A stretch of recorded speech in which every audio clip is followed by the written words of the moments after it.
أعوذ بالله من الشيطان الرجيم.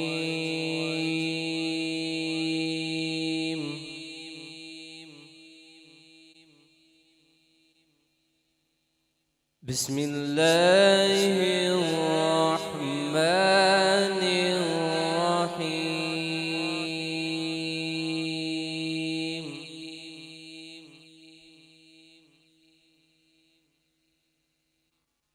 هو الله الذي لا إله إلا هو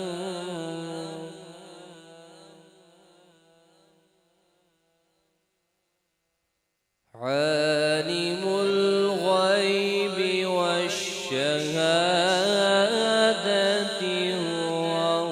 الرحمن الرحيم.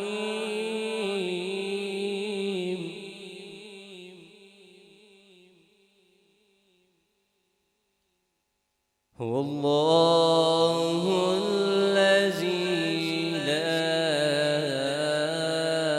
إله إلا هو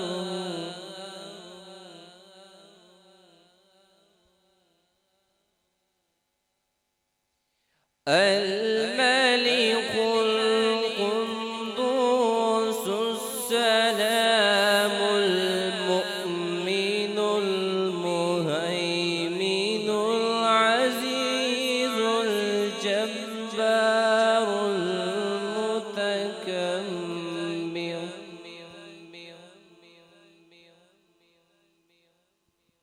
سبحان الله عما يشركون.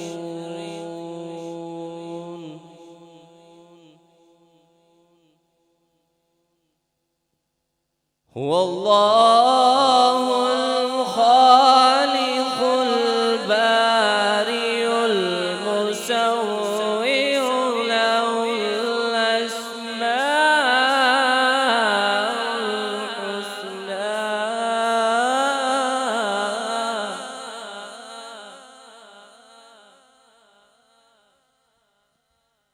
هو الله الخالق البارئ له الأسماء الحسنى.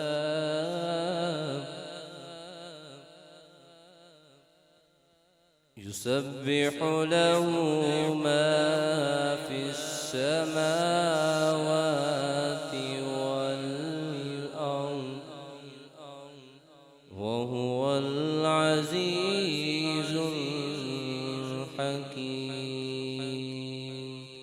آمنت بالله صدق الله مولانا العظيم.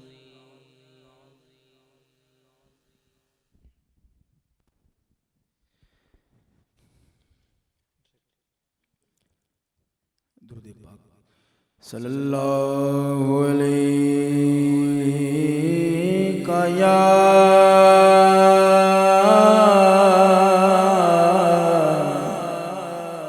یا رسول اللہ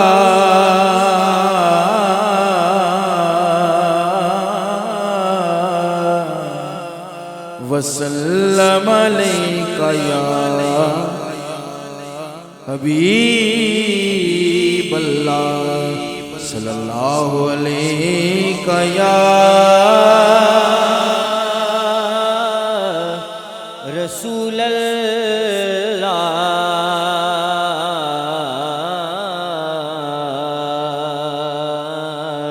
وسلم علیک یا حبیب اللہ صلی اللہ علیہ یا رسول اللہ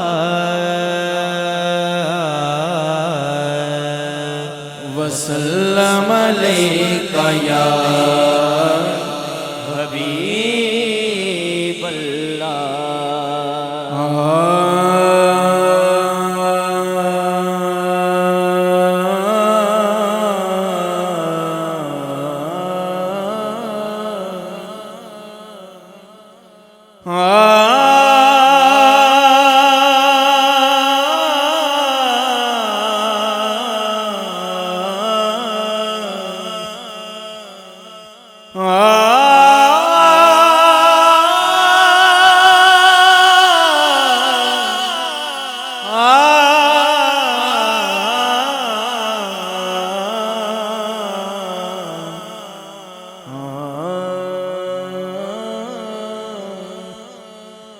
مولا سارے کہندے تیرا تیرا تے میں بھی آکھاں تیرا تیرا تے مولا کچھ نہیں جانا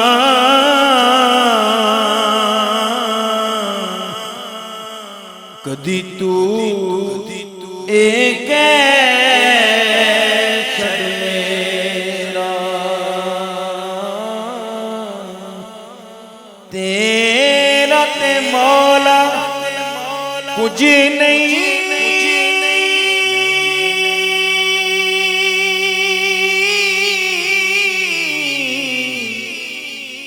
جانا کدی تو ایک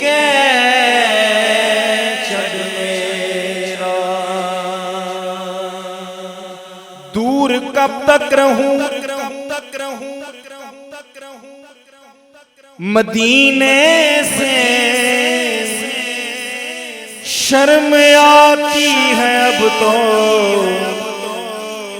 جینے سے کرم دیاں ہون ساڈے تے نگاہاں یا رسول اللہ کرم دیاں ہون ساڈے تے نگاہاں یا رسول اللہ کرم دیاں ہون ساڈے تے نگاہاں یا رسول اللہ یا رسول اللہ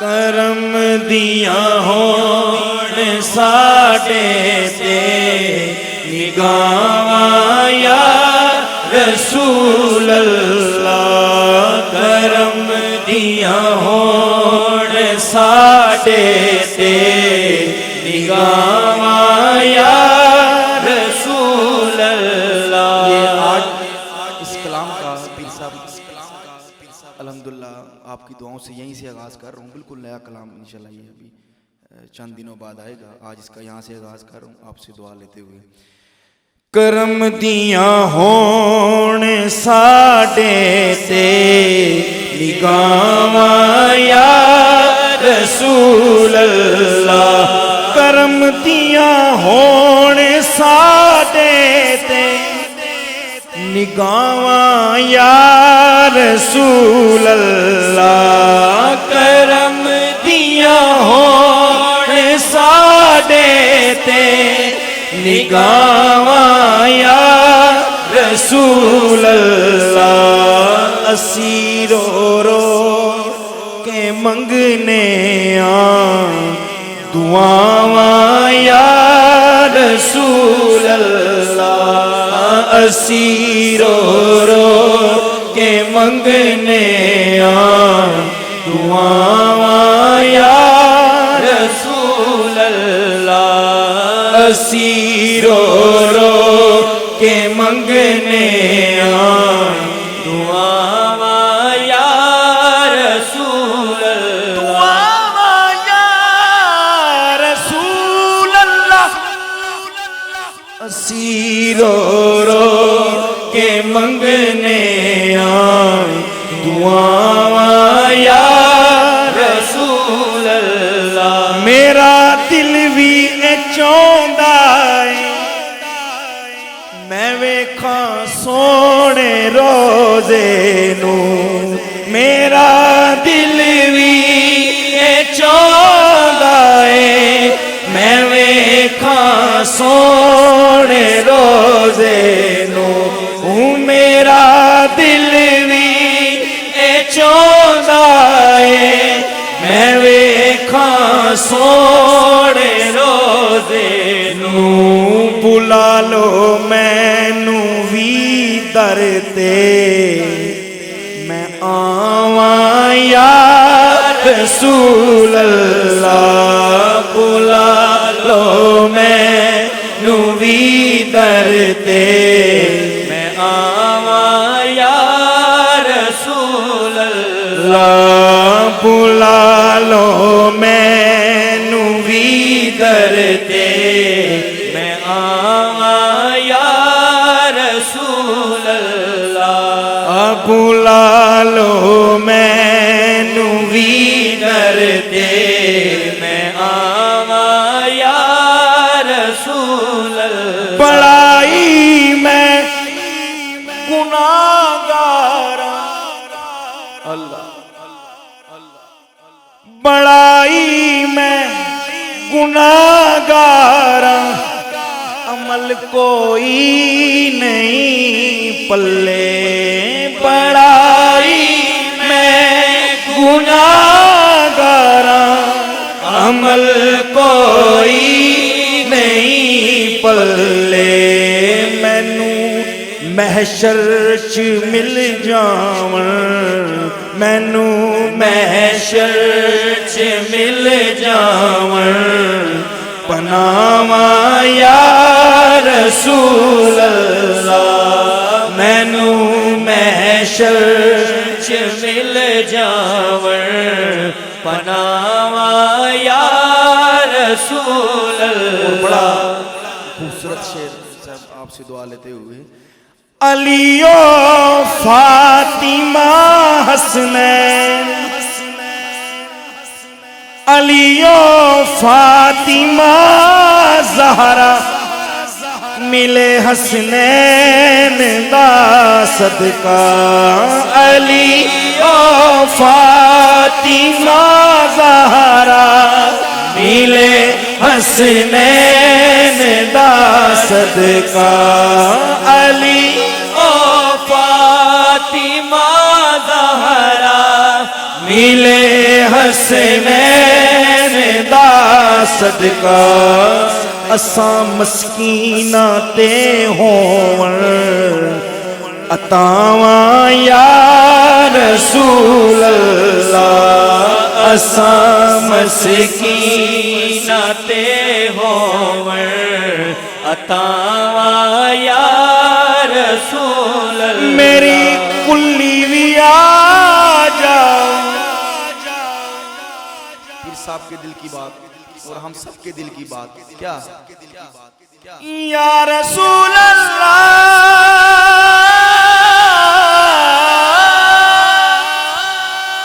میری کلی بھی آ جاؤ میری قسمت جگا جاؤ میری کلی بھی آ جاؤ میری قسمت جگا جاؤ میری کلی بھی آ جاؤ میری قسمت جگا جاؤ میں رو رو تیریاں تک نہ ہراواں یا رسول اللہ میں رو رو تیریاں تک نہ ہراواں یا رسول اللہ میں رو رو تیریاں میری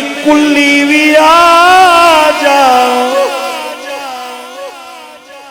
میری قسمت جگا جاؤ میری کلی بھی آ جاؤ میری قسمت جگا جاؤ میری کلی بھی آ جاؤ میری قسمت جگا جاؤ میں رو رو تیریاں تک نہ میں رو رو تیریاں تک نہ ہراواں یا رسول اللہ میں رو رو تیریاں تک نہ ہراواں یا رسول اللہ اسی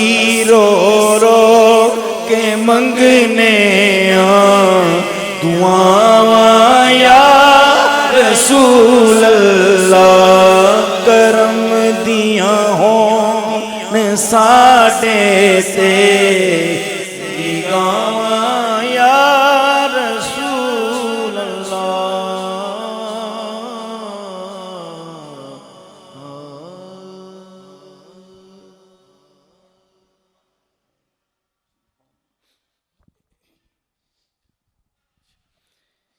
ایک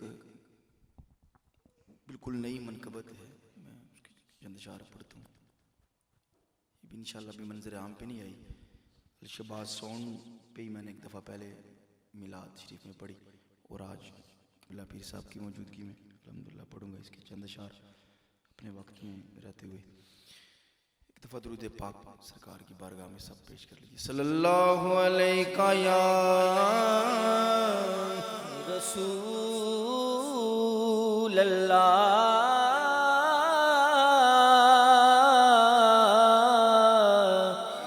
وسلم علیکہ یا حبیب اللہ۔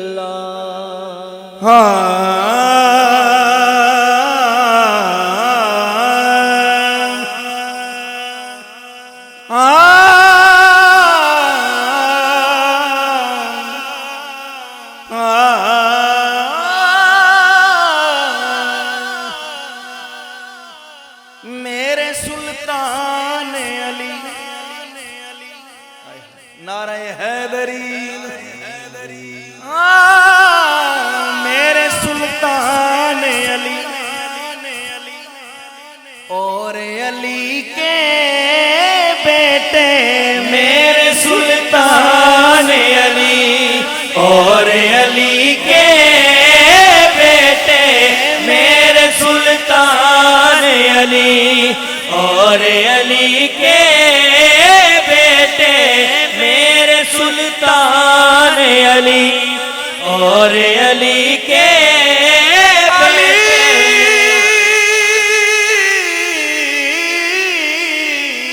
میرے سلطان علی اور علی کے بیٹے، میرے سلطان علی اور علی کے بیٹے، میرے سلطان علی، میرے سلطان علی اور علی کے بیٹے، خدا دی قسم میرا ایمان علی اور علی کے بیٹے، میرا ایمان علی اور علی کے بیٹے، میرا ایمان علی اور علی کے بیٹے، میرا ایمان علی اور علی کے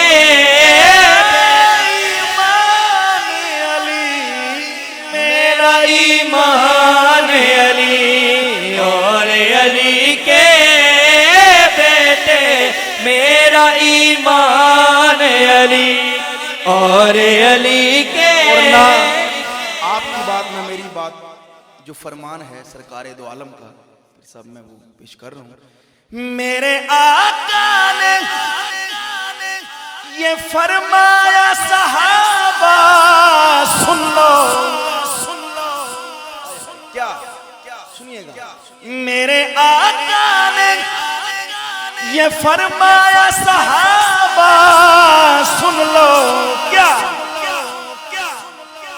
کہ میری جند جان علی اور علی کے بیٹے، میری جند جان علی اور علی کے بیٹے، میری جند جان علی اور علی کے بیٹے، میری جند جان علی۔ کون سردار بہشتوں کے خدا سے پوچھا، کون سردار؟ نعرہ حیدری، کون سردار کون سردار بہشتوں کے خدا سے پوچھا ان کا اعلان علی اور علی کے بیٹے ان کا اعلان علی اور علی کے بیٹے ان کا اعلان علی اور علی کے بیٹے سرکار دو عالم کیا فرما رہے ہیں سنیے میں ہوں پہچان زمانے میں خدایا تیری بہت خوبصورت شعر میں ہوں پہچان زمانے میں خدایا تیری میری پہچان علی اور علی کے بیٹے میری پہچان علی اور علی کے بیٹے میری پہچان علی اور علی کے اور سارا کلام ہی پیر صاحب ماشاءاللہ سبحان اللہ ہے لیکن حاصل کلام مرکزی شعر آپ سے دعا لیتے ہوئے کہ اپنے قاتل کو بھی پیاسا نہیں رہنے دیتے اپنے قاتل کو بھی پیاسا نہیں رہنے دیتے ایسے ذیشان علی اور علی کے بیٹے ایسے ذیشان علی اور علی کے بیٹے ایسے ذیشان علی اور علی کے بیٹے اور میں ہوں پنجتن کے گھرانے کا شفیق ایک نوکر بس میرا مان علی اور علی کے بیٹے بس میرا مان علی اور علی کے بیٹے بس میرا مان علی اور علی کے بیٹے میرے سلطان علی اور علی کے بیٹے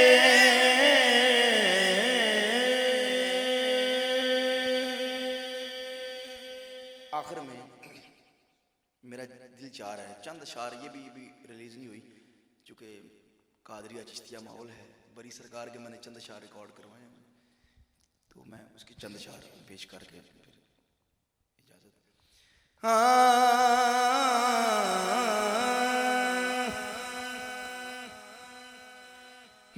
بری دیاں ونگا آیا بری دیاں ونگا آیا بری دیا ونگا آیا بری دیا ونگا آیا بری دیا ونگا آیا بری دیا ونگا نعرہ مار فقیری والا نعرہ مار فقیری والا رل جا نال ملنگا بری دیا ونگا آیا بری دیا ونگا آیا بری دیا ونگا آیا بری دیا ونگا حسن حسین سے درتے یارو ونگ فقیری بولے حسن حسین سے درتے یارو ونگ فقیری بولے حسن حسین سے درتے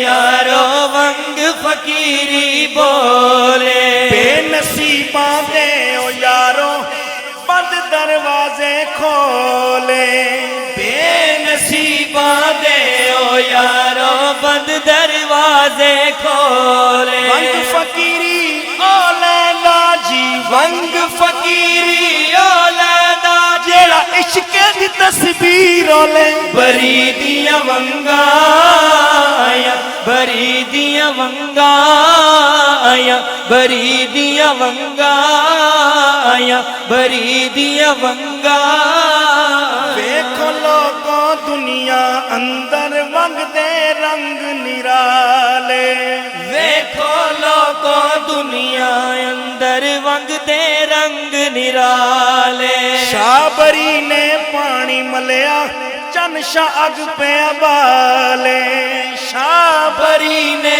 پانی ملیا چن شاہ اگ پہ ابالے ونگ دے ہتھوں بلا نچیا ونگ دے ہتھوں بلیا نچیا پیری پہ گئے چھالے بری دیا ونگا آیا بری دیا ونگا آیا بری دیا ونگا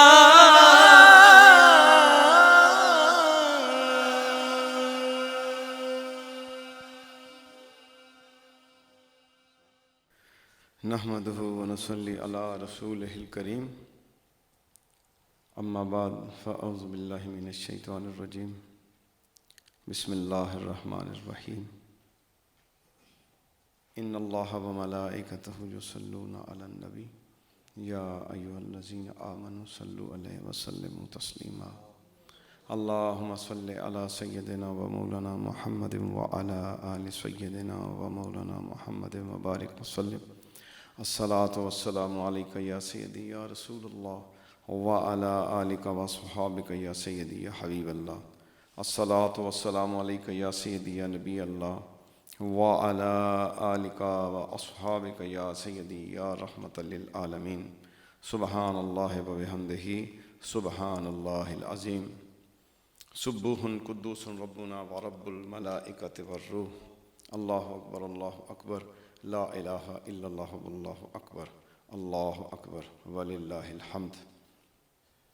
تمام تعریفیں مالک الملک کی جو تمام مخلوقات کو پیدا کرنے والا ہے۔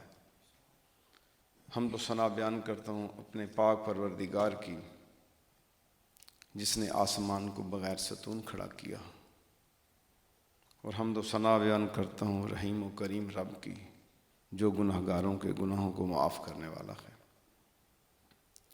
پاکی بیان کرتا ہوں ستار و غفار کی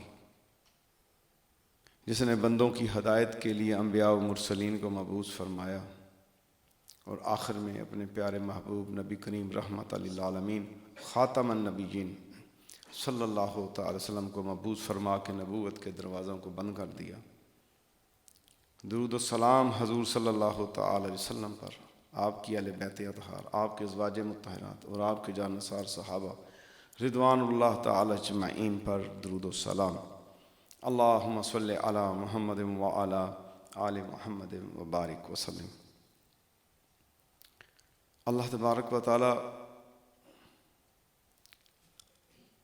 پوری امت مسلمہ پر رحم فرمائے، اپنے عذاب سے محفوظ رکھے، کسی ایسے امتحان میں نہ ڈالے جس کا وزن ہم نہ اٹھا سکیں۔ اللہ تبارک و تعالیٰ کی رحمت کی طلب ہمیشہ رکھنی چاہیے۔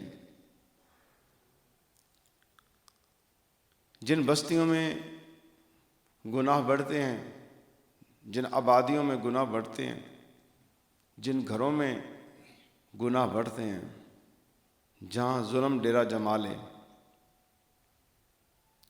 اللہ تبارک و تعالیٰ کی رحمتیں رخ پھیر لیتی ہیں تاکہ یہ بندے ذرا سمجھ میں آ جائیں، ہدایت پا لیں۔ یاد رکھیے ہر قسم کا ظلم حرام اور گناہ کبیرہ اور جہنم میں لے جانے والا کام ہے۔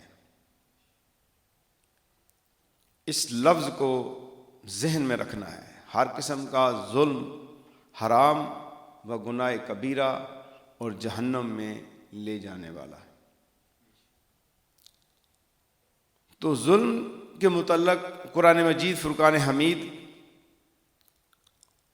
اور آقا نبی کریم صلی اللہ تعالی علیہ وآلہ وسلم کے احکامات میں ہمیں بکثرت ملتا ہے۔ اس کی ممانعت اور اس کی مذمت قرآن و حدیث سے ثابت ہے۔ بلکہ بہت سی ظالموں کی بستیاں ان کے ظلم کی نحوست کی وجہ سے تباہ و برباد کر دی گئی. اور قرآن مجید فرقان حمید کے اندر بھی رب تعالیٰ نے اس کا ذکر کیا ہے کہ اور کتنی ہی بستیوں کو ہم نے تباہ کر دیا، برباد کر دیا، وہ ظلم والی تھیں. اور ان کے بعد دوسری قوم کو ہم نے پیدا کیا. سورہ انبیاء کے اندر اللہ تبارک و تعالیٰ نے ارشاد فرمایا،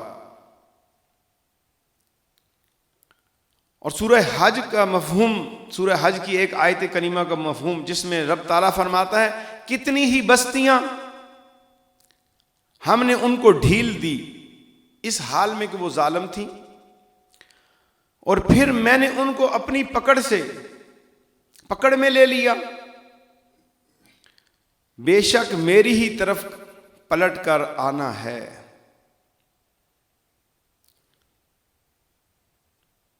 اللہ تبارک و تعالی نے اس حکم میں جن چیزوں کا ذکر کیا ہے، نمبر 1 کہ جب ظلم بڑھ جاتا ہے تو پھر بستیاں،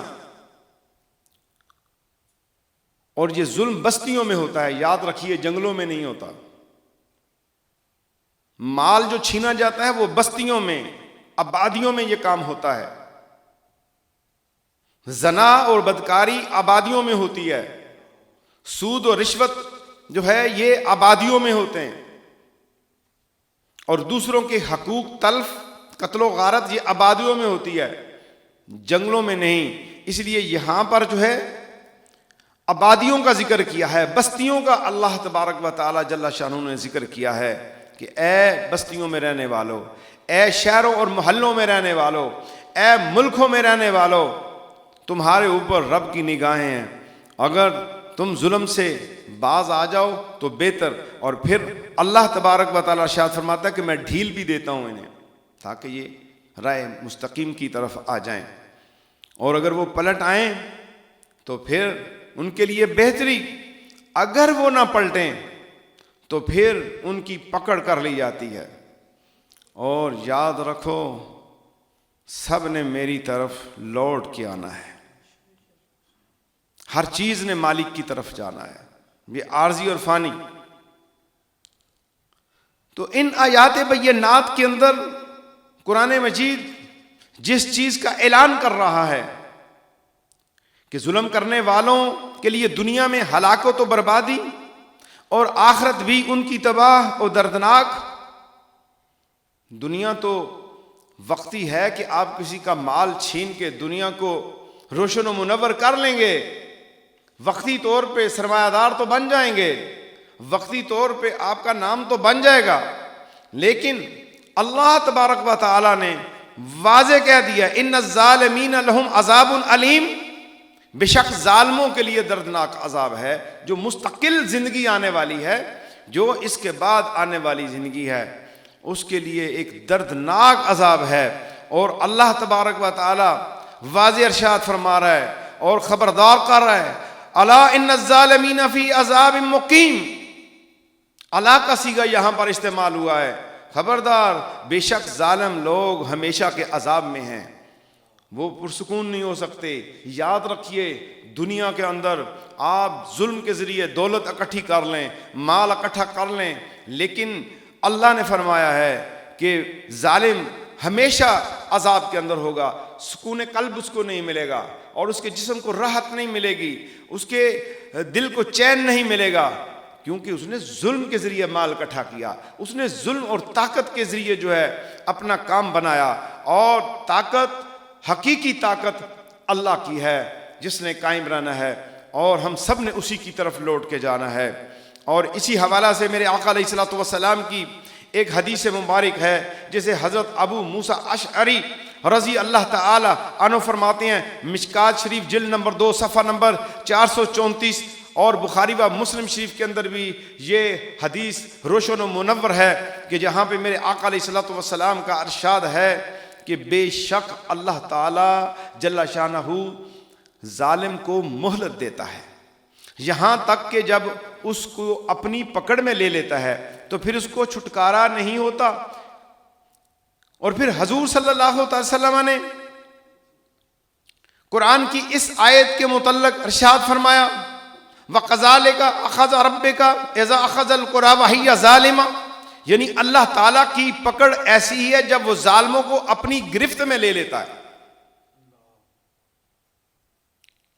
صرف قرآن و حدیث کی کچھ چیزیں سننے کے بعد پھر نتیجہ آپ خود نکالیں گے کہ جس گفتگو کی طرف میں لے کے جا رہا ہوں انشاءاللہ اس کا ایک نتیجہ نکلے گا. اور جو بات نتیجے کے بغیر ہو بے معنی ہے. میرا اور آپ کا یہاں پہ آنا اور حاضرین و سامعین کا اس وقت سننا جو ہے ان مقدس راتوں کے اندر اور رات کے اس وقت کے اندر خالص اللہ کی رضا کے لیے ہے. اور حدیث مبارک جو ہے آپ کی طرف جو ہے پیش کر رہا ہوں مشکات شریف جلد نمبر 1 صفحہ 124 اور مسلم شریف کے اندر بھی یہ حدیث ہے. اور حضرت ابن عمر رضی اللہ تعالیٰ عنہ روایت کرتے ہیں کہ میرے آقا نبی کریم رحمت للعالمین خاتم النبیین صلی اللہ تعالی علیہ وآلہ وسلم مقام حجر جنی قوم عاد و سمود کی بستیوں سے گزرے. ایک بار صحابہ اکرام رضوان اللہ تعالیٰ اجمعین تھے تو عاد و سمود کی بستیوں سے گزرے. عاد اور سمود یہ وہ قومیں ہیں جن کے اوپر عذاب نازل ہوا ہے. تو فرمایا کہ اے لوگو اے میرے ساتھیوں ان ظالموں کے گھروں میں سے جلدی جلدی گزر جاؤ, روتے ہوئے داخل ہو, اللہ کا ڈر اور خوف اپنے اندر رکھو کیونکہ یہ خوف ہے کہ کہیں تم کو بھی وہی عذاب نہ پہنچ جائے جو ان ظالموں کو پہنچا تھا. یہ فرمایا پھر اپنے سر پر کپڑا ڈال کر بڑی تیزی کے ساتھ چلے اور اس وادی سے گزر گئے. یہ ایک حدیث مبارک میں نے آپ کے سامنے بیان کی. اب مشکات شریف کی حدیث جلد نمبر 2 صفحہ 435 روایت کرنے والے سیدنا حضرت جابر رضی اللہ تعالی عنہ میرے آقا صلی اللہ علیہ وسلم نے فرمایا تم لوگ ظلم کرنے سے بچتے رہو کیونکہ ظلم قیامت کے دن اندھیرے میں رہنے کا سبب ہے. اور بخیلی سے بچتے رہو اس لیے کہ بخیلی نے تم سے پہلوں کو ہلاک کر دیا. ان کی بخیلی ہی نے ان کو اس بات پر ابھارا تھا کہ انہوں نے اپنے خونوں کو بہایا اور حرام چیزوں کو حلال ٹھہرایا.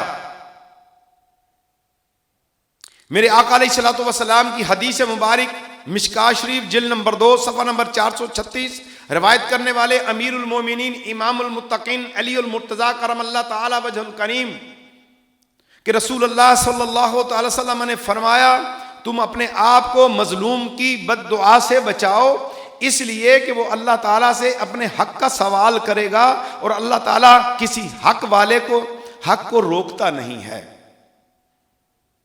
تو میرے دوستو یہ میں نے آپ کے سامنے قرآن و حدیث کا ایک مختصر سا مجموعہ بیان کیا. کسی شخص کے ساتھ ظلم کرنا اور کسی قسم کا ظلم کرنا بہت شدید گناہ کبیرہ اور عذاب جہنم میں مبتلا کرنے والا کام ہے. اب ظلم جو ہے اس کی تشریح بیان کرنی ہے کہ ظلم ہے کیا چیز, ظلم کہتے کس کو ہے. بنیادی طور پہ یہ مسئلہ بھی فقہ کا مسئلہ ہے, میں بتا دوں کسی کو ظالم نہیں کہنا چاہیے بغیر کسی وجہ کے. آپ یہ بڑا ظالم ہے, یہ ثابت کرنا پڑے گا قیامت والے دن.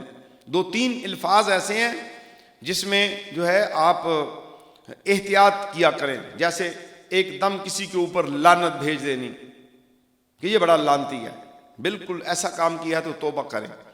یا کسی کے یہ کہنا کہ یہ بڑا حرامی ہے, یہ ثابت کرنا پڑے گا.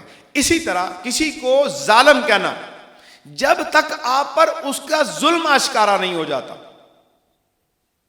یعنی یہ تہمت کے زمرے میں بھی آتا ہے کہ بلا وجہ کسی کو ظالم نہ کہا جائے. اب یہاں پر تشریح یہ کرنی ہے کہ ظلم کی اقسام کتنی ہیں, اس کی کتنی قسمیں ہیں ظلم کی. ایک ظلم کی قسم یہ ہے جو انسان اپنے ساتھ کرتا ہے, ایک قسم وہ ہے جو دوسروں کے ساتھ کرتا ہے. اب دوسروں کے ساتھ کیا ہوا ظلم بھی بنیادی طور پر وہ پہلی قسم میں لوٹتا ہے. بنیادی اس ظلم کا نقصان اس کی جان کو, اس کے نفس کو اٹھانا پڑتا ہے. تو اب پتہ چلا کہ ظلم 2 قسم کے ہیں. تو اب ان 2 ظلموں میں سے ہر ایک ظلم کی ڈیٹیل علیحدہ ہے، اس کی تشریحات علیحدہ ہیں، اس کے انجام پانے کے جو انداز ہیں ہر بندے کے، پایا تکمیل پہ جو ظلم پہنچاتا ہے وہ علیحدہ علیحدہ ہے۔ سب سے پہلے ہم اس ظلم کی بات کرتے ہیں جو لوگوں کے ساتھ ہوتا ہے۔ وہ ظلم کیا ہے؟ کہ کسی کو بے گناہ کو قتل کر دینا، یعنی اسلام اور کفر کی جنگ میں قتل جائز ہوتا ہے کہ جو اسلام کے مقابلے میں نکل آئے، اللہ اور اللہ کے نبی کا جو دشمن ہے اس کے مقابلے میں آئے، جسے ہم اپنے الفاظ میں جہاد کہتے ہیں، وہ قتل جو ہے وہ اور ہے۔ جیسے صحابہ نے احد و بدر پہ حضور کی معیت کے اندر جو ہے کفار کا قتل کیا۔ ایک انسان کو قتل کر دینا اور کوئی معاملہ دین کا نہیں ہے، شریعت کا نہیں ہے، دنیاوی معاملات کی خاطر، زمین کے ایک ٹکڑے کی خاطر دوسرے کو قتل کر دینا، یہ ایک چیز سامنے آتی ہے۔ دوسرے کو مال سے محروم کر دینا، وہ اس کا مالک تھا، آپ اس سے مال چھین لیتے ہیں، اور مال کس طریقے سے چھینتے ہیں؟ اسے مال کی ضرورت ہے، آپ کو اللہ نے مال دیا ہے، آپ اسے سود پہ دیتے ہیں، تو یہ سود بھی ایک ظلم کی قسم ہے کہ آپ اس کی مجبوری سے فائدہ حاصل کر رہے ہیں۔ اب ایک مجبور بندہ ہے اور آپ صاحب اقتدار ہیں، وہ آپ کے پاس آتا ہے تو آپ اس کی مجبوری سے فائدہ حاصل کرتے ہوئے رشوت کا مطالبہ کرتے ہیں، اسے مال لے کے اس کا کام کرتے ہیں، یہ ظلم کی ایک قسم ہے۔ اور پھر ایک ظلم وہ ہے کہ وہ زمین ہے اور زمین کا مالک ہے، آپ اسے اس زمین سے بے دخل کر دیتے ہیں، یہ بھی ایک ظلم کی قسم ہے۔ بلکہ یہاں تک کہ وراثتوں کے اندر تقسیم کے اندر جو ہے، یہاں تک لکھا ہے کہ جس نے تقسیم کی ماپ میں غلطی کی، زمین کی وراثت کے جب معاملات آتے ہیں اس میں اگر 1 انچ بھی زمین اس نے اپنی طرف کر لی تو پہاڑ اس کی گردن کے اندر لٹکا دیے جائیں گے میدان حشر کے اندر، اور اس کی قبر کو تنگ کر دیا جائے گا۔ وقتی تو ہم کہتے ہیں کہ ہم اپنی زمین سیدھی کر لیں، یہ کونا سیدھا کر لیں، یہ ادھر سیدھا کر لیں، یہ کون ہے جی، یہ تو غریب بندہ ہے، یہ کمی جمی ہے، اس نے کون سا بول رہا ہے، میں بہت بڑا خان ہوں، میں بہت بڑا سردار ہوں۔ نہیں، یہ سرداریاں اور خانیاں اس دنیا تک ہیں۔ آج غریب سے ہم اس طرح کا معاملہ تو کر سکتے ہیں کیونکہ اس کی اپروچ نہ تھانے میں ہے، نہ کچہری میں ہے، نہ اس کے تعلقات ہیں۔ زمین تو ہم اپنا کنارہ تو سیدھا وقتی تو کر لیں گے، جس کے پیچھے اولاد نے آ کے وہاں پہ موج میلہ کرنا ہے، لیکن ہم نے اپنی قبر کو تنگ بھی کر لیا اور اپنی قبر کو اندھیرا بھی بنا لیا۔ اور پھر کیونکہ ایک حدیث کے اندر میں نے پڑھا جس کا مفہوم ہے کہ ظالم قیامت والے دن جب گزرے گا، لوگ گزرنے ہوں گے تو اس کو اندھیرا اس کے سامنے آ جائے گا، اسے نظر نہیں آئے گا، ادھر جائے گا تو ادھر سے ٹکر لگے گی تو ادھر اسے چلا جائے گا۔ جیسے آپ فٹ بال کو دیکھتے ہیں، فٹ بال کھیلتے ہیں تو ایک اس کو کک لگاتا ہے تو وہ ادھر چلا جاتا ہے، اس طرح اندھیرے میں وہ بالکل اندھا ہو جائے گا، اور اندھا ہو کے جب وہ پل صراط پہ آئے گا تو وہاں سے وہ اس جہنم کے اندر گرا دیا جائے گا۔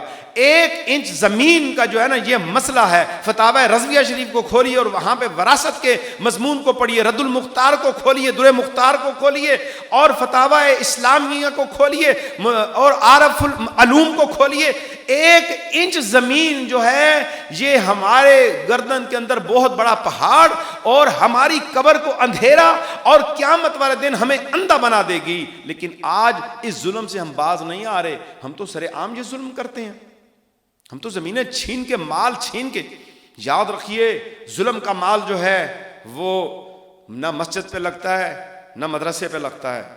ظلم کا مال لوٹ کے جو ہے آپ جو ہے کہیں کہ میں کوئی خیراتی ٹرسٹ چلا لوں گا، غریبوں کو کھانا کھلا دوں گا، مسجد بنا دوں گا، میں دارالشفا بنا دوں گا۔ نہیں نہیں نہیں، کیونکہ اس کے اصل وارث وہ بیوہ ہے جس سے آپ چھین کے جو ہے اپنے نام کے لیے کام کرنا چاہتے ہیں۔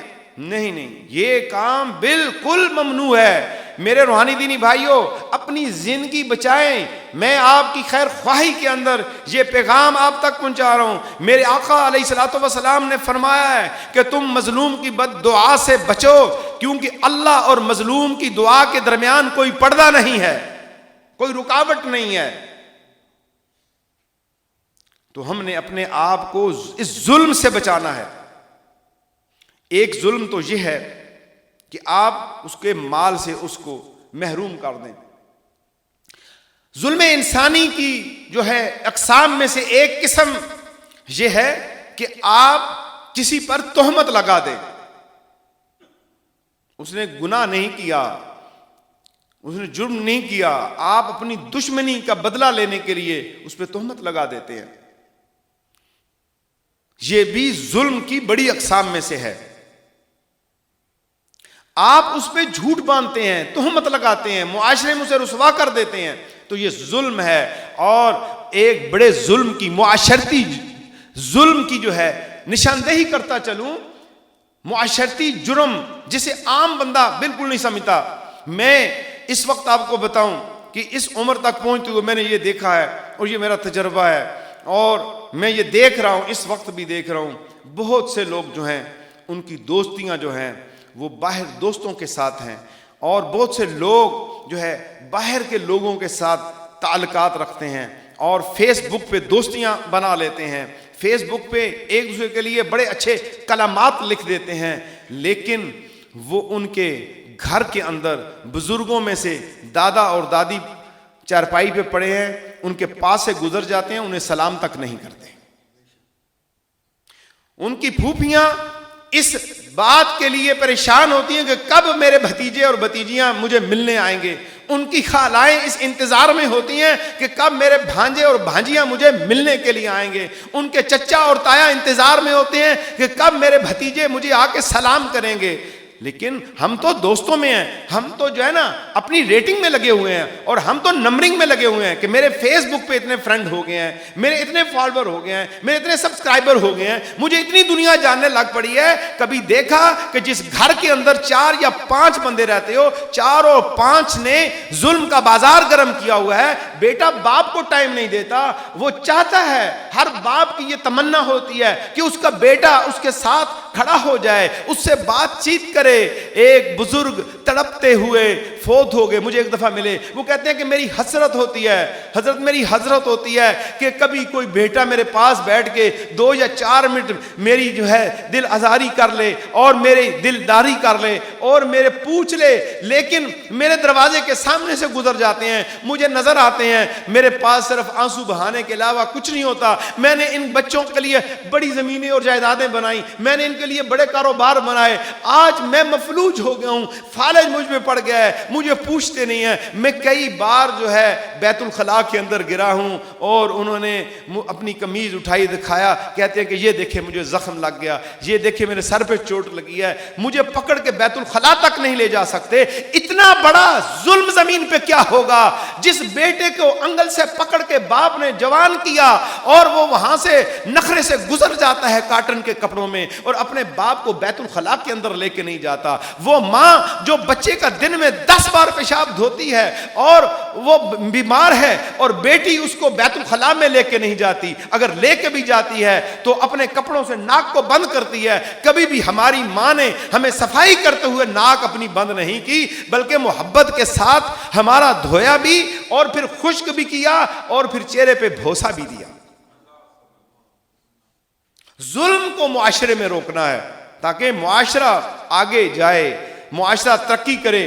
معاشرے کے اندر جو ناانصافیاں ہیں، معاشرے کے اندر جو ظلم کی کیفیت بن چکی ہے، ایک گھر کے اندر ظلم کی کئی داستانیں ہیں. ایک گھر کے اندر، ایک گھر کی اگر میں بات کروں، جیسا کہ ہم اپنوں سے دور ہو گئے، صلہ رحمی کس کو کہتے ہیں؟ صلہ رحمی اور خاندان کو توڑنا اور کاٹنا اور ناراضگی پیدا کرنا، یہ سب سے بڑا ظلم ہے میرے دوستو.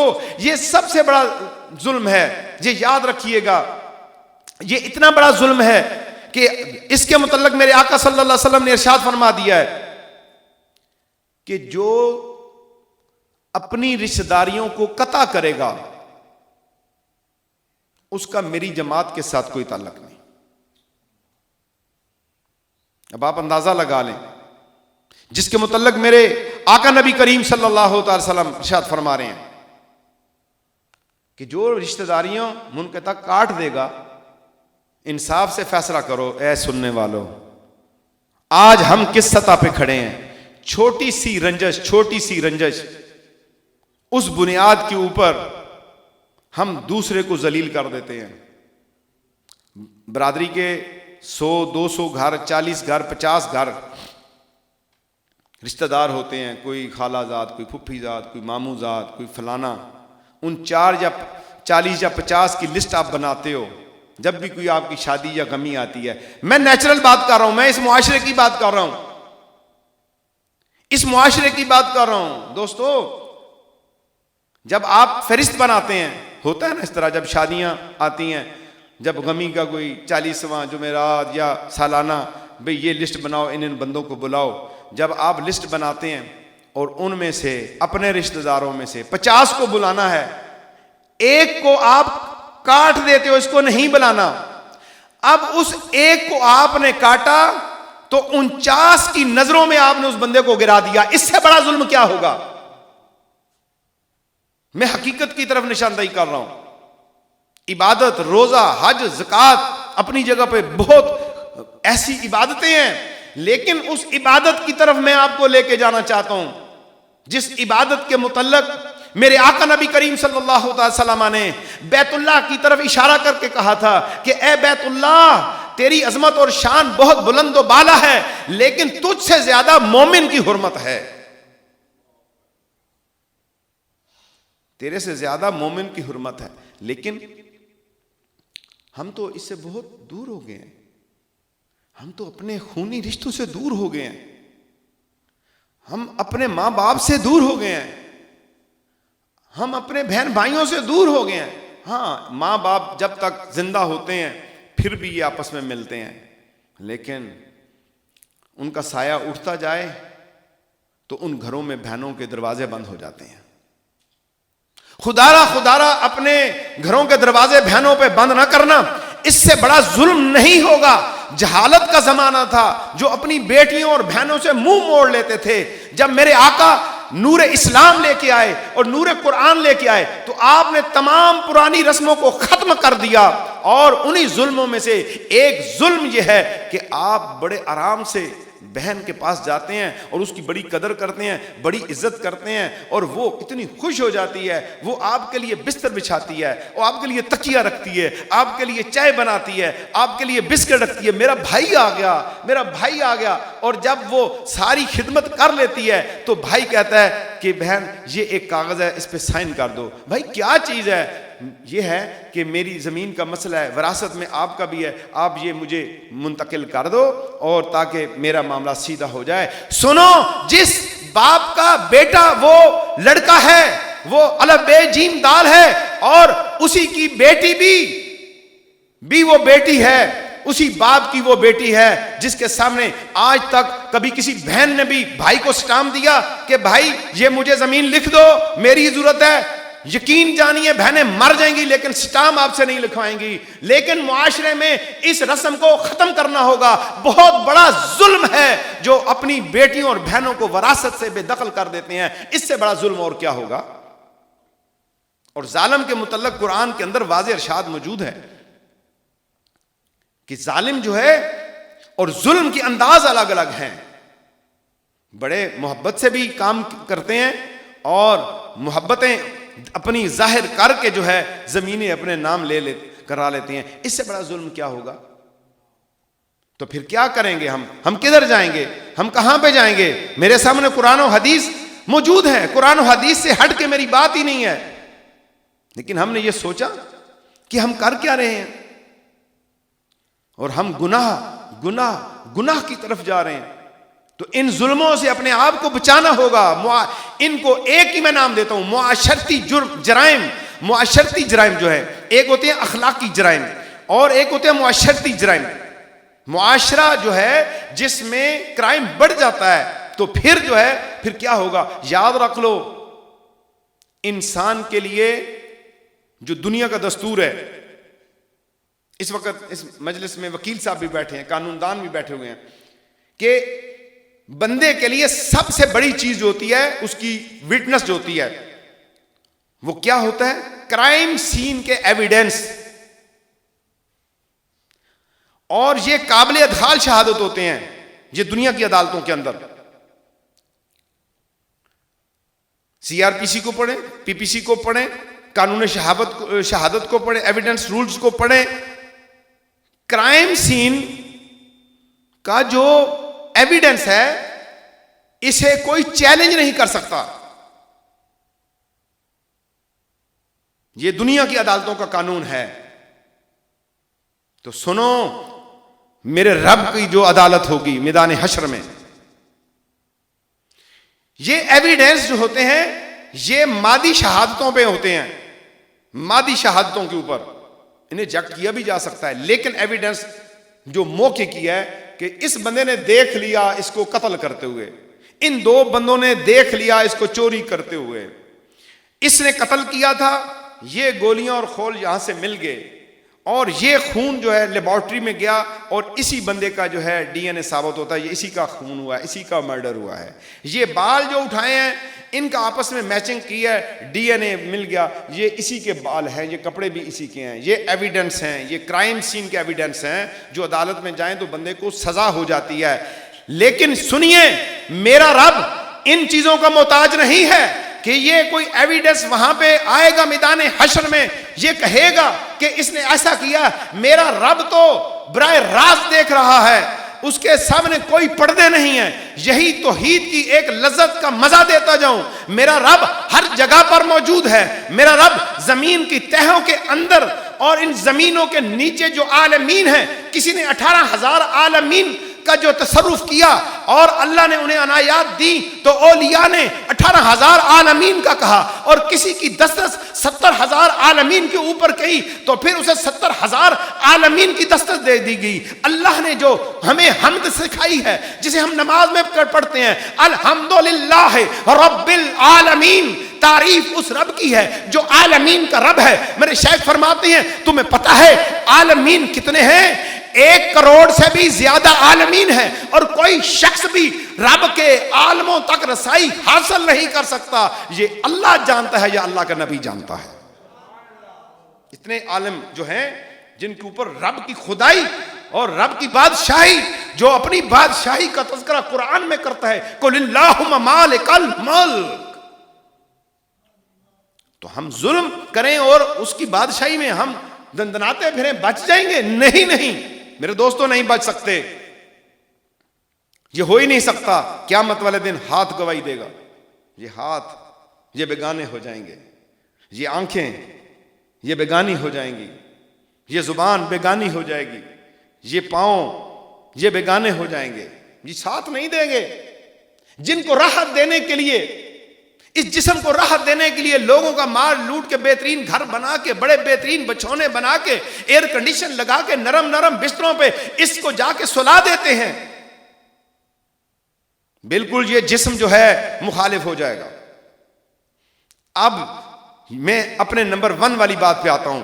اس سے بڑا ظلم اپنی جان کے ساتھ کیا ہوگا کہ جس جان کو تم نے دنیا کی معاشرتی اور اخلاقی جرائم کے اندر ظلم کی داستان رقم کر کے اس ظلم کو اپنے جسم کے اوپر لے لیا, اور اس ظلم کی کہانی کب مکمل ہوگی اور سٹارٹ کب ہوگی تمہارے اوپر؟ جب اللہ کی پکڑ آنی ہے, اللہ کا عذاب آنا ہے. دنیا میں وہ عذاب مختلف رنگ میں آئیں گے, لیکن سب سے بڑا عذاب آئے گا جب روح نکالی جائے گی, جب روح کے لیے جناب اسرائیل علیہ السلام یا ان کے ساتھی تمہارے سامنے آئیں گے. سب سے بڑا اس وقت تمہیں ایک اتنی بڑی رکاوٹ تمہارے سامنے آ جائے گی, اور پھر تمہارا ظلم جو ہے تمہارے سامنے ڈھانچے کی شکل میں, باڈی کی شکل کے اندر سامنے کھڑا ہوا ہوگا. اور پھر اس وقت تو بولنا چاہے گا, زبان بول نہیں سکے گی. تو بولنا چاہے گا, تو بول نہیں سکے گا. تیری آنکھیں دیکھ کے ان کو گھبرا جائیں گی اور تیرا دل پھٹ جائے گا.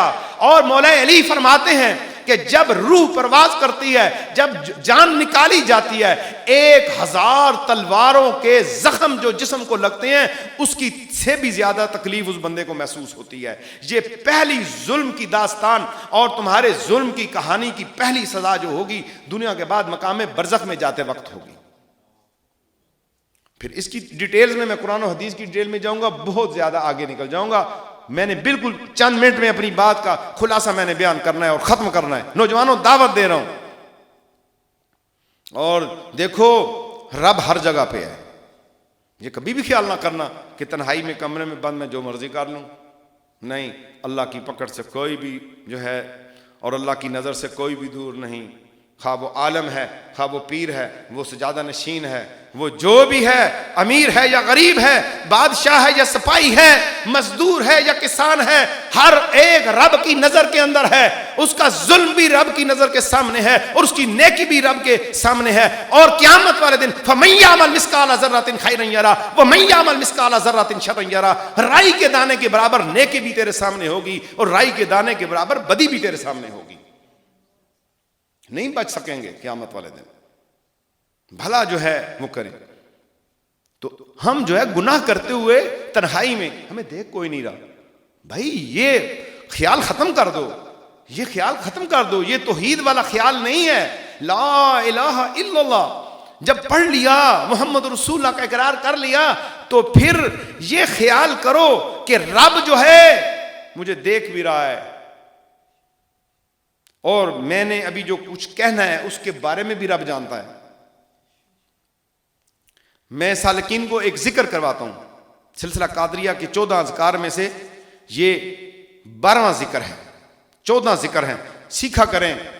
جو پیغام میرا اس وقت سن رہے ہیں، پوری دنیا میں پیغام جا رہا ہے، الحمدللہ پوری دنیا میں جا رہا ہے، اور ہزاروں لوگ جو ہیں جو فقیر کو روزانہ واٹس ایپ پہ لاکھوں اپنے اذکار بھیجتے ہیں، میں انہیں سلام پیش کرتا ہوں کہ آپ اپنا وقت ضائع نہیں کر رہے، آپ ذکر کر رہے ہیں۔ اور یہ پیغام سن لیجئے، صرف نام بیعت ہونے کا یہ نہیں ہے کہ بیعت ہو گئے، پیر پکڑ لیا اور سالوں سال آ کے اسے نذرانہ پیش کر دیا اور آپ چلے جائیں، نہیں۔ اگر یہ بیعت ہے تو یہ بیعت ناقص، یہ پیر ناقص، یہ مریدی ناقص ہے۔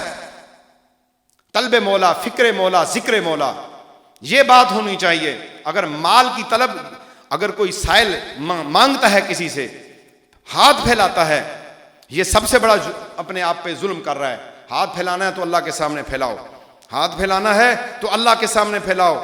اور جب جس نے اللہ کے سامنے ہاتھ پھیلایا، آپ جناب سیدنا علی المرتضیٰ اور فاطمہ الزہرا کی زندگیاں دیکھ لیجئے کہ روزے کی حالت میں بھی سائل آیا تو آپ نے اس کو عطا کر دیا، ایک دن بھی، دوسرے دن بھی، تیسرے دن بھی عطا کر دیا، لیکن کسی کے سامنے ہاتھ نہیں پھیلایا، ہاتھ نہیں پھیلایا۔ اور جب رسول اللہ صلی اللہ علیہ وسلم کی بیٹی اپنے والد گرامی کے گھر میں جاتی ہے، وہاں پہ جاتی ہے، بھانپ لیا جاتا ہے کہ بیٹی بھوکی اور پیاسی یہاں پہ آئی ہے، اور میرے آقا جو والی ہیں پوری کائنات کی، اللہ نے انہیں سلطنت دی ہے، قاسم رزق ہیں، اللہ نے انہیں وہ عطا کیا ہے، وہ محبوب رب جلیل ہیں، وہ نبیوں کا امام اور سردار ہیں، وہ خاتم النبیین ہیں، جن کے کہنے میں قیامت والے دن شفاعت کا سلسلہ شروع ہوگا، حساب و کتاب کا سلسلہ شروع ہوگا۔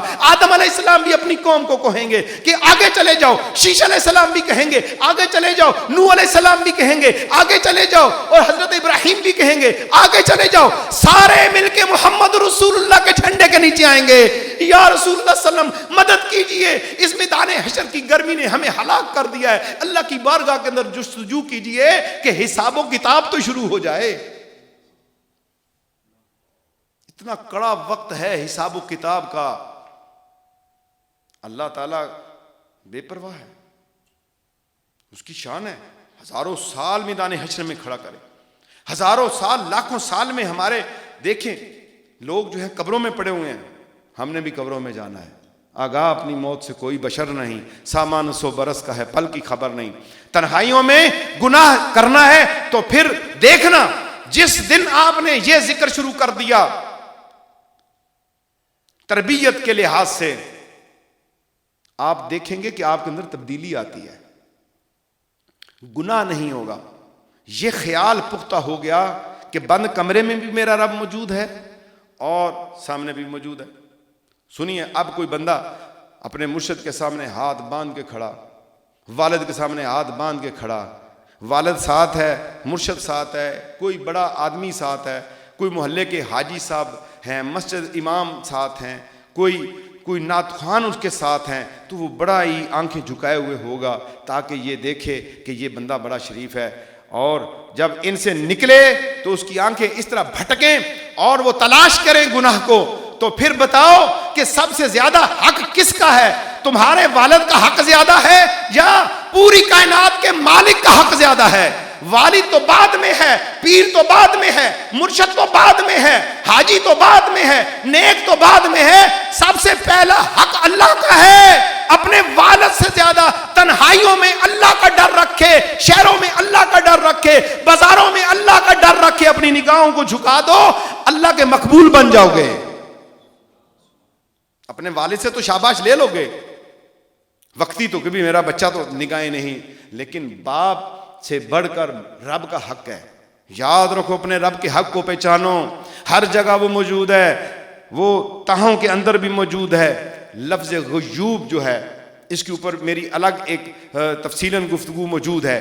غیوب اس کو کہتے ہیں جو چھپے ہوئے خزانوں کو بھی جو اس کی دسترس میں ہوں اور ان کے بنانے والا بھی وہ ہو، اور تہ در تہ زمینوں کے نیچے جو جہاں تک اس کی نگاہ کی جو ہے کوئی لمٹ نہیں ہے. اس بندے کو اتنی نگاہ دی کہ یہاں بیٹھے ایسے دیکھتے ہیں آسمان کے ستارے نظر آتے ہیں. سائنس آج تک آسمان کا فاصلہ نوٹ نہیں کر سکی. اور انسان، جس رب نے تجھے اتنی آنکھ دی ہے کہ زمین پہ بیٹھ کے آسمان کو دیکھ سکتا ہے، اس رب کی آنکھ کا پھر اندازہ لگا وہ اس زمین کی تہوں کے اندر بھی ہے. تحت الثری سے عرش اولی تک جو ہے میرے رب کی خدائی ہے.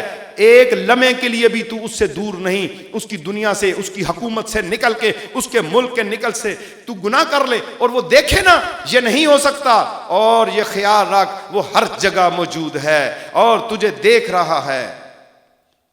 یہ 12واں ذکر ہے سلسلہ قادریہ کا.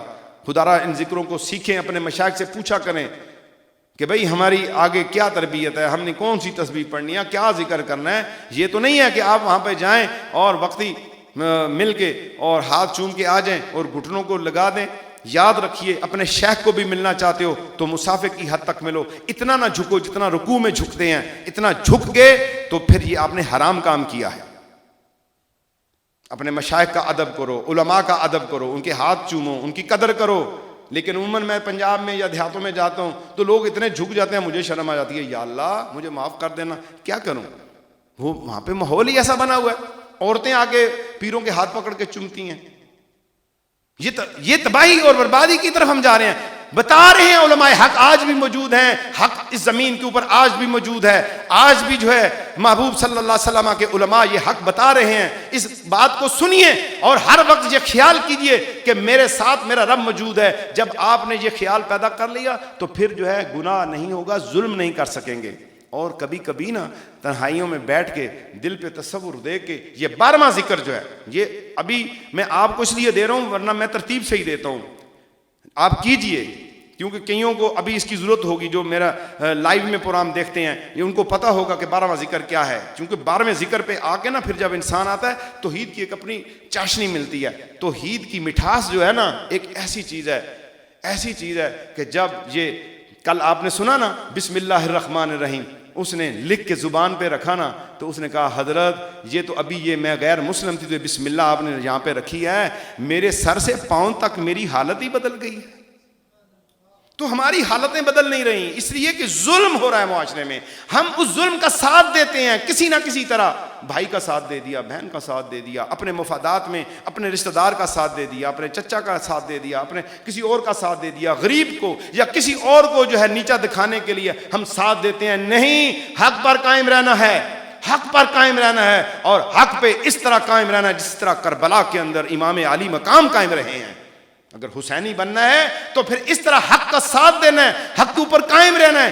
جان تو چلی جائے، جان تو اسی کی ہے، لیکن نافرمانی نہ ہو جائے کیونکہ اس کو ہم نے جا کے جواب دینا ہے. تو آپ کا یہ خیال رہنا چاہیے، لا موجود الا اللہ لا غیوب الا اللہ، لا موجود الا اللہ لا غیوب الا اللہ، لا موجود الا اللہ لا غیوب الا اللہ، لا موجود الا اللہ لا غیوب الا اللہ لا موجود الا اللہ لا غیوب الا اللہ لا موجود الا اللہ لا موجود الا اللہ لا موجود الا اللہ لا موجود. معاشرے میں ظلم ختم کرنا ہے نا تو یہ پہلے توحید کا درس لو. لا الہ الا اللہ کی جو ہے اصل جو اساس ہے کہ تمہیں یہ احساس ہو جائے کہ میرا رب میرے پاس موجود ہے اور ہر جگہ موجود ہے. وہ زمین کے تہ خانوں کے اندر اور آسمانوں کے اوپر ہر جگہ پہ اس کی نظر پڑ رہی ہے. اور یہ جب یہ احساس ہو جائے گا تو پھر تمہیں پتہ چلے گا کہ پھر اللہ کی معرفت کیا ہے, اللہ کی محبت کیا ہے, اللہ کی محبت کی چاشنی کیا ہے, رسول اللہ کا عشق کیا ہے. تو ہر وقت اس میں مگن رہو. لا موجود الا اللہ لا غیوب الا اللہ لا موجود الا اللہ لا غیوب الا اللہ لا موجود الا اللہ لا غیوب الا اللہ لا موجود الا اللہ لا غیوب الا اللہ لا موجود الا اللہ لا غیوب الا اللہ لا موجود الا اللہ لا غیوب الا اللہ لا موجود الا اللہ لا غیوب الا اللہ لا موجود لا موجود الا اللہ لا غیوب الا اللہ لا موجود الا اللہ لا غیوب الا اللہ لا موجود الا اللہ لا غیوب الا اللہ لا موجود الا اللہ. یہ احساس پیدا کریں. عمر فاروق کا زمانہ ہے, آپ سفر پہ ہیں اور زاد راہ جو ساتھ تھا وہ ختم ہو گیا اور آپ نے دیکھا کہ جنگل میں بکریوں کا غلہ ہے اور اہل عرب کا یہ رواج تھا کہ لوگ مسافروں کو راستے میں مہمان نوازی کی طور پہ مفت دودھ پیش کیا کرتے تھے. آپ دیکھ لیجئے حج کا آج زمانہ جو ہے یہ تو بدل گیا. اس کی پرانی ہسٹری میں یہ تھا کہ جو اہل عرب ہوتے تھے وہ 5-7 اپنے گھر کے اندر مہمان ٹھہراتے تھے حاجیوں کو اور ان کی خدمت کیا کرتے تھے.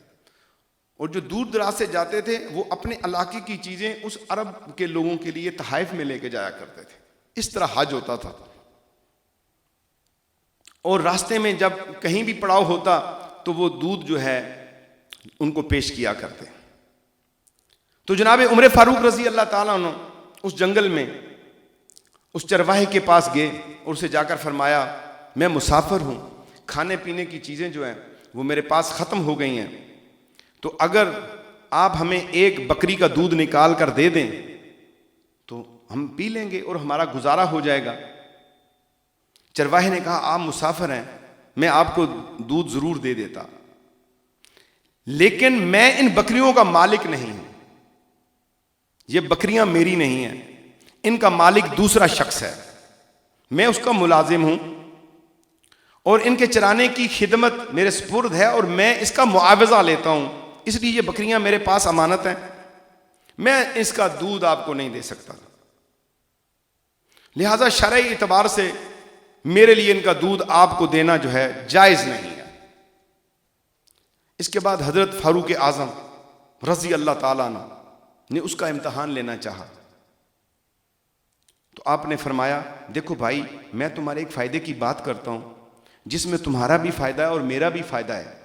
وہ یہ کہ تم ایسا کرو کہ ان میں سے ایک بکری مجھے فروخت کر دو, میں تمہیں اس کی قیمت دے دیتا ہوں. ٹھیک ہے, تو لہذا تم قیمت لے لو, بکری ہمیں دے دو, ہم دودھ لے کے اپنا گزارا کر لیں گے. تو اس نے کہا جی کہ یہ تو میں بکری دے دوں گا تو میرا مالک اس کے بارے میں پوچھے گا. تو آپ نے آزمائش کرنی تھی, اسے کہا کہ اسے کہنا کہ یہ جنگل ہے, اکثر جنگلوں میں جو بھیڑیے ہیں وہ بکریاں اٹھا کے لے جاتے ہیں, تم کہہ دینا کہ میری ایک بکری جو ہے وہ بھیڑیا آیا تھا وہ اٹھا کے لے گیا, تو بس اس کو تمہاری بات پہ یقین آ جائے گا. یہ تو رواج ہے یہاں پہ بھیڑیے اکثر بکریاں اور جو ہے دمبے اٹھا کے لے جاتے ہیں. تو اس طرح سے ہم دونوں کا کام بن جائے گا. جب چرواہے نے یہ تدبیر سنی تو فوراً اس نے جواب میں کیا کہا, اے بھائی اگر میں یہ کام کر لوں، میں یہ کام کر لوں تو پھر اللہ کہاں گیا؟ ہائے، بڑی قیمتی بات کر گیا وہ چرواہا، بڑی قیمتی بات کر گیا ہے چرواہا۔ دیکھیں دین جس کے پاس پہنچا ہے نا، میرے آقا صلی اللہ علیہ وسلم کا دین جس کے پاس پہنچا ہے، اور سلطنت عمر فاروق ہے، تو اسے پتا نہیں کہ یہ امیر المومنین ہے۔ میں نے کہا ٹھیک ہے، تدبیر تو آپ کی اچھی ہے، تو مجھے یہ بتا دیں کہ پھر اللہ کہاں گیا؟ یعنی یہ کام میں یہاں کر تو لوں اور مالک کو جواب بھی دے دوں گا، وہ بھی مطمئن ہو جائے گا، لیکن مالک کا بھی ایک اور مالک ہے، ایک اور مالک ہے، اس کے پاس میں نے جانا ہے، میں کیا جواب دوں گا مالک کو؟ اس چرواہے کا جواب سنا تو جناب عمر فاروق رونے لگ پڑے، اور اس کی طرف رخ کر کے کہتے ہیں کہ تجھ جیسے انسان اس روئے زمین پر موجود رہیں گے اس وقت تک کوئی ظالم دوسرے شخص پر ظلم کرنے پر آمادہ نہیں ہوگا، اس لیے کہ جب تک دل میں اللہ کا خوف، آخرت کا خوف، اللہ کے سامنے کھڑے ہونے کا خوف، میدان حشر کا خوف، میزان کا خوف، المنتقموں کی صدا کا خوف اور میدان حشر کی گرمی کا خوف ہوگا تو پھر معاشرے میں جرم نہیں ہوگا۔ اور جب تک تیرے جیسے انسان اس چیز کا احساس پیدا کریں گے کہ جنگل میں بھی اللہ ہے اور پہاڑوں میں بھی اللہ ہے، تنہائیوں میں بھی اللہ ہے، تو پھر اللہ انہیں کس طرح نوازے گا؟ یقیناً اس وقت چرواہے کا یہی تصور اور خیال ہوگا جس کا میں گمان کر رہا ہوں، لا موجودہ الا اللہ، لا غیوب الا اللہ، لا موجودہ لا غیوب الا اللہ، لا موجود الا اللہ، لا غیوب الا اللہ، لا موجود الا اللہ، لا غیوب الا اللہ، لا موجود الا اللہ، لا غیوب الا اللہ، لا موجود الا اللہ،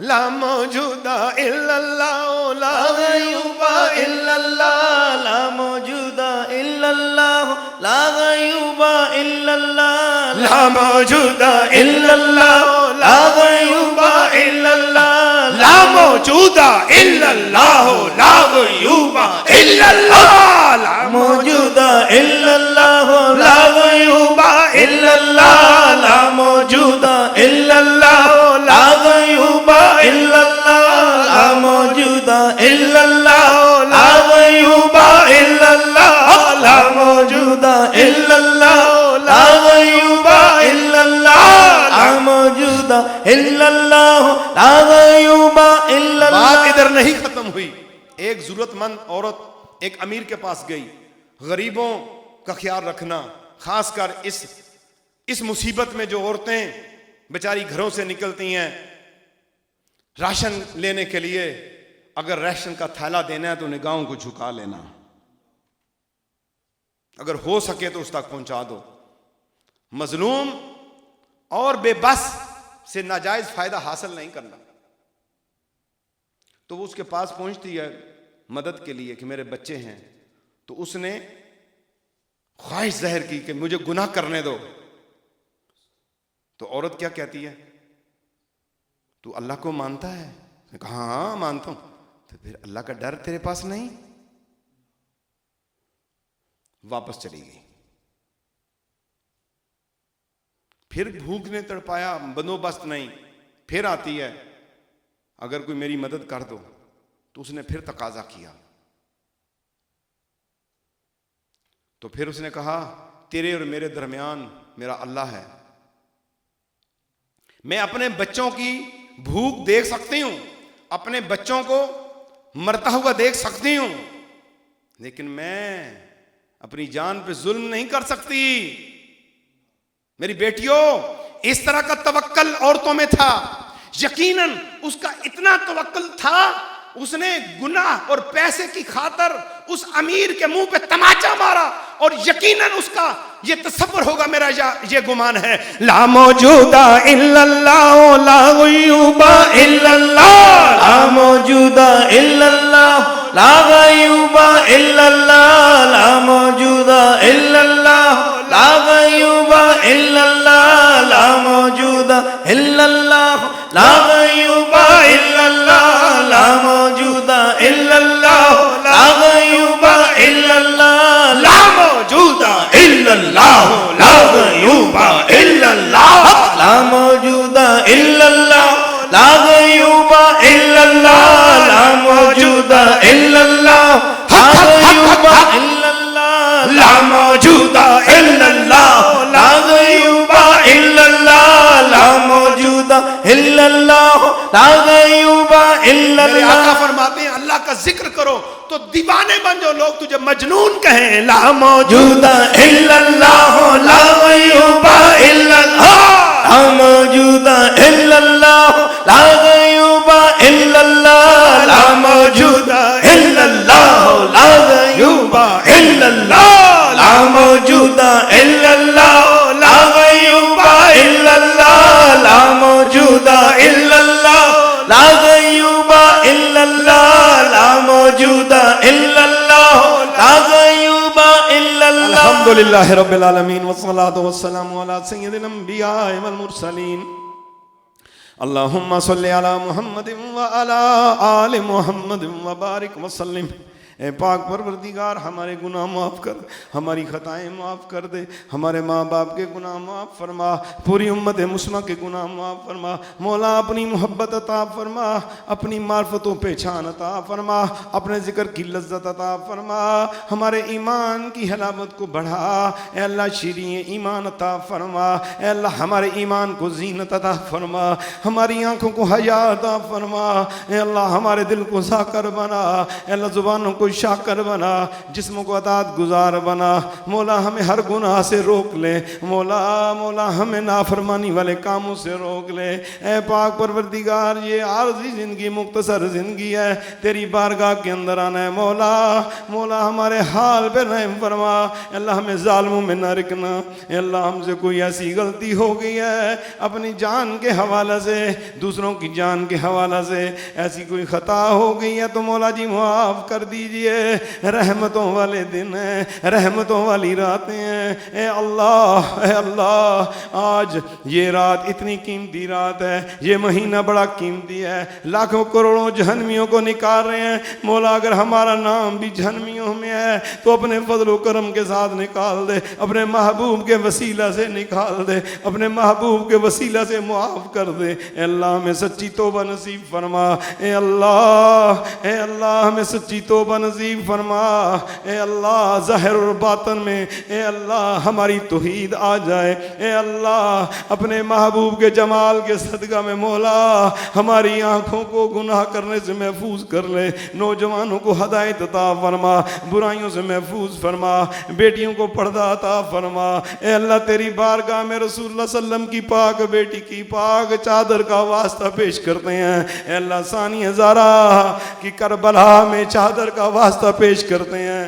اے اللہ ان خیموں کا واسطہ پیش کرتے ہیں جس میں بیبیاں حسین کے ساتھ کربلا میں آئی ہیں، مولا ہماری بیٹیوں کو شرم و حیا کا زیور عطا فرما، اے اللہ نوجوانوں کو زنا و بدکاری سے محفوظ فرما، اے اللہ ہمارے معاشرے میں امن قائم فرما، ہمارے معاشرے میں ظلم کو ختم فرما، اے اللہ غیبت و جھوٹ و بہتان بازیوں سے محفوظ فرما، شیاطین کی چالوں سے محفوظ فرما، جو اولاد آدم کے دشمن ہیں اللہ شیاطین و جن سے ہمیں محفوظ فرما، اے اللہ اپنی پناہ میں رکھنا، اے اللہ اپنی حفاظت میں رکھنا، اے اللہ ہمارے اور گناہوں کے درمیان اتنی دوری کر دے جتنی زمین و آسمان بھلے اس سے بھی 70 گنا زیادہ ہمارے اور گناہوں کے درمیان اے اللہ دوری کر دے، اے اللہ ہمیں نیکی کے اتنا قریب کر دے، اے مولا اپنی محبت کے اتنا قریب کر دے، اے اللہ اپنے محبوب کے عشق کے اتنا قریب کر دے، جس طرح تو نے ہمارے منہ میں جبڑوں کو دانتوں کو جوڑ کے رکھا ہوا ہے، اے اللہ اس سے بھی زیادہ ہمیں اپنی محبت کے قریب کر دے، اپنے محبوب کے عشق میں فنا کر دے مولا، مولا اپنے ذکر کی لذت عطا فرما، اے اللہ اب دنیا میں نہ جائیں، غیبت و جھوٹ کی طرف نہ جائیں، ظلم و زیادتی کی طرف نہ جائیں، اے اللہ ہم رشتہ داروں کی غیبتیں، لوگوں کی غیبتیں، ہمسایوں کی غیبتیں، لوگوں پہ تہمتیں الزام لگاتے ہیں، اے اللہ ہمیں معاف کر دے مولا، ہمیں معاف کر دے، ہر لمحہ تیرے ذکر میں مشغول رہیں، حلق سے نکلے سانس کے بدلے ذکر تیرا، اے میرے خدا سراپا ذکر بنا، اب چھوڑے بھی نہ چھٹے ذکر تیرا، اے میرے خدا سراپا ذکر بنا، اے اللہ لوں لوں سے نکلے ذکر تیرا، اے میرے خدا سراپا ذکر بنا، مجنون بن جاؤں اور کرتا رہوں تیرا ذکر، سراپا ذکر بنا، ذکر ایسے کروں لوگ مجنون کہیں، پتھر ماریں پتھر کھاتا رہوں اور جسم کے لوں لوں سے نکلے ذکر تیرا، اے میرے خدا سراپا ذکر بنا، مولا تیرے محبوب کی سنت کا پرچار کرتے اپنے جسم پہ نفاذ مصطفیٰ کروں اور کرتا جاؤں اور پھیلاتا جاؤں، کام کرتا جاؤں اور حلق سے ذکر تیرا جاری رہے، اے میرے خدا سراپا ذکر بنا، اے اللہ ظلم کی وادیوں سے ہمیں نکال کے امن کی وادی عطا کر، اس دل کو دنیا کی غفلت سے نکال کے اپنے ذکر کا ذاکر بنا، حلق سے ہماری بات جو نکلے تو وہ تیری بات ہو، اور زبان سے جو لفظ جاری ہو تو تیری محبت کا لفظ ہو، زبان سے جو چیز نکلے تو وہ تیرے نام کی حمد بیان کر کے نکلے، مولا جو سانس باہر آئے جو اندر جائے اس میں نفی اسباب کا ذکر ہو، اے اللہ لا الہ الا اللہ کی تاثیر دے، محمد رسول اللہ کا نور عطا فرما،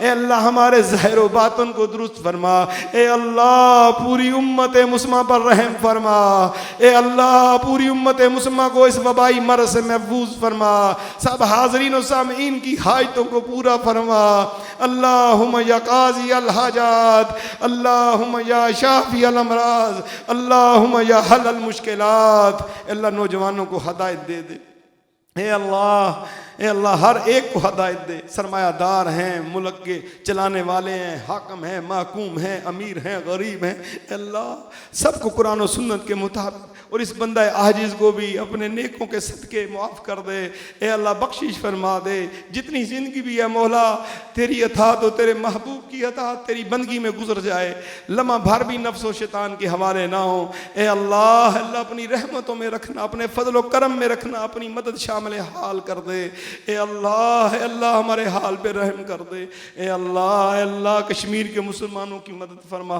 فلسطین کے مسلمانوں کی مدد فرما، جہاں جہاں مسلمان اے اللہ پسرے اللہ ان کی مدد فرما، ہمارے وطن عزیز کی حفاظت فرما، ہمارے ملک کی سرحدوں کی حفاظت فرما، پاکستان کے دشمنوں کو ذلیل و رسوا کر دے، اے اللہ اپنی محبت میں ہمیں فنا کر دے، اپنے محبوب کی محبت میں فنا کر دے، اے اللہ رسول اللہ سے ایسی محبت ہو جائے، ماں باپ اولاد بیوی بچے سب سے بڑھ کے رسول اللہ سے محبت ہو جائے، آپ کی ناموس کے لیے جانیں قربان، آپ کی اہل بیت کی ناموس پہ جانے قربان، آپ کے اصحاب کی ناموس پہ جانے قربان، یہ جان بھی تیرا اور یہ ایمان بھی تیری طرف سے ملا ہے، مولا اس ایمان کی حفاظت فرمانا، اے اللہ فحاشی اور یعنی کا دور ہے، فتنوں کا زمانہ ہے، اللہ ہمارے ایمان کی حفاظت فرمانا، ہمارے آنے والی نسلوں کے ایمان کی حفاظت فرمانا، ہمیں ہمارے آنے والی نسلوں کو دجالی فتنوں سے نجات عطا فرمانا، اے اللہ ہمیشہ قرآن و سنت کا تابع رکھنا،